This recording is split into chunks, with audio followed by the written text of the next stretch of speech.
हाँ तो दोस्तों यहाँ पे यस बैंक के क्वार्टरली नंबर्स आ चुके हैं, तो उसी के बारे में हम इस वीडियो में बात करेंगे और जानेंगे कि अब आपको यस बैंक के अंदर इन्वेस्टमेंट करना चाहिए या नहीं। तो चलिए शुरू करते हैं।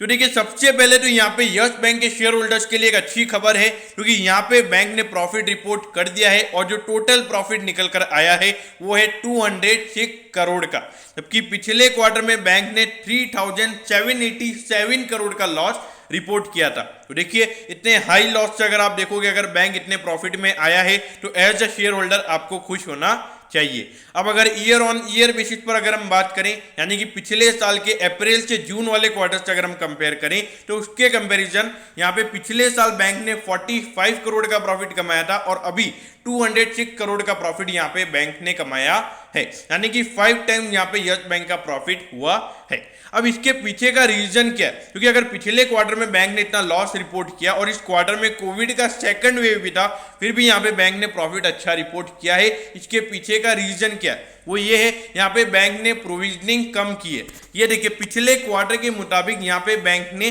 87% अपनी प्रोविजनिंग कम की है।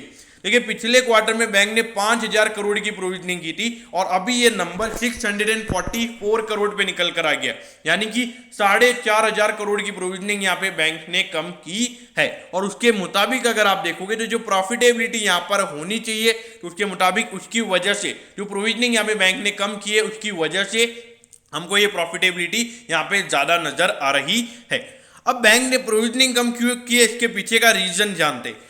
अब अगर हम ग्रॉस एनपीए के नंबर की अगर हम बात करें तो वो यहाँ पे 15.60% निकल कर आया है, जबकि पिछले क्वार्टर में ये नंबर 15.41% था, यानी कि 0.19% से यहाँ पे हमको ग्रॉस एनपीए का नंबर बढ़ता हुआ नजर आया है। तब आपको ऐसा लगेगा कि ग्रॉस एनपीए का नंबर बढ़ रहा है, फिर भी वहां पे बैंक कम प्रोविजनिंग क्यों कर रहा है? क्योंकि बैंक को यहाँ पे ज्यादा प्रोविजनिंग करने की जरूरत नहीं थी, क्योंकि उन्होंने पिछले क्वार्टर में सफिशियंट प्रोविजनिंग कर ली थी।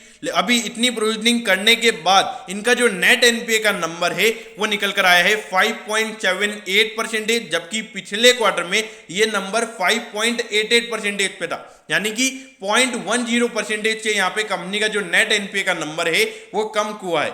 अब आपको पता होना चाहिए कि नेट एनपीए क्या होता है। देखिए जो ग्रॉस एनपीए होता है उसके अंदर जो बैंक प्रोविजन करता है, मतलब जो प्रोविजनिंग बैंक करता है उसको हम माइनस कर देते हैं, फिर नेट एनपीए का नंबर निकल कर आता है। तो इतने प्रोविजन करने के बाद भी अगर बैंक का जो नेट एनपीए का नंबर है वो गिर रहा है, तो मेरे ख्याल से यहाँ पे ये जो बैंक के रिजल्ट है वो काफी बढ़िया नजर आते हैं।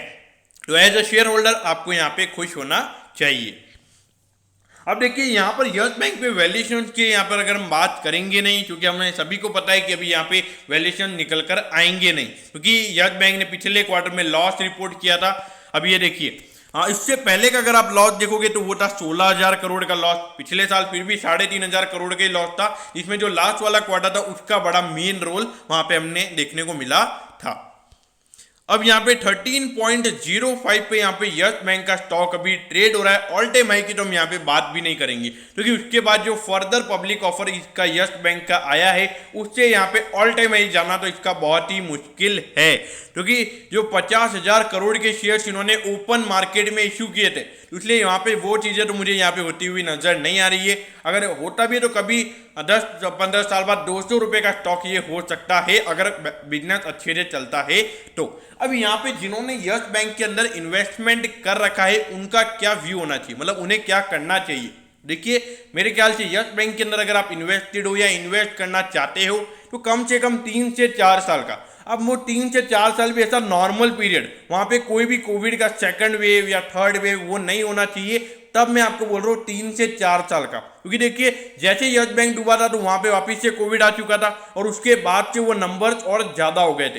तो बैंक को कम से कम 1 साल तो सर्वाइव होने के लिए चाहिए, और 1 साल तक जब वो अपनी बुक्स ऑफ अकाउंट में जो एनपीए का नंबर है वो अच्छे से कम कर देंगे, फिर उसके बाद उनका मेन फोकस होगा ग्रोथ के ऊपर। अभी बैंक का मेन फोकस ग्रोथ के ऊपर नहीं है, उनका मेन फोकस है जो एनपीए का नंबर है उसको कम करना। तो इसीलिए यहाँ पे आपका 3 से 4 साल का नॉर्मल पीरियड आपका होना चाहिए, तभी मेरे ख्याल से आपको यस बैंक के अंदर इन्वेस्ट करना चाहिए। और अगर आप टफ टाइम पे ऐसा सोच रहे हो कि यस बैंक का जो 5% का एनपीए का नंबर है वो आपको 1 या 2% होता हुआ नजर आएगा, तो मेरे ख्याल से एज अ शेयर होल्डर आपको आज ही यस बैंक का स्टॉक बेच देना चाहिए, क्योंकि यहाँ पर अगर आप देखोगे बहुत बड़ा कॉर्पोरेट स्कैम यहाँ पे यस बैंक में हुआ है।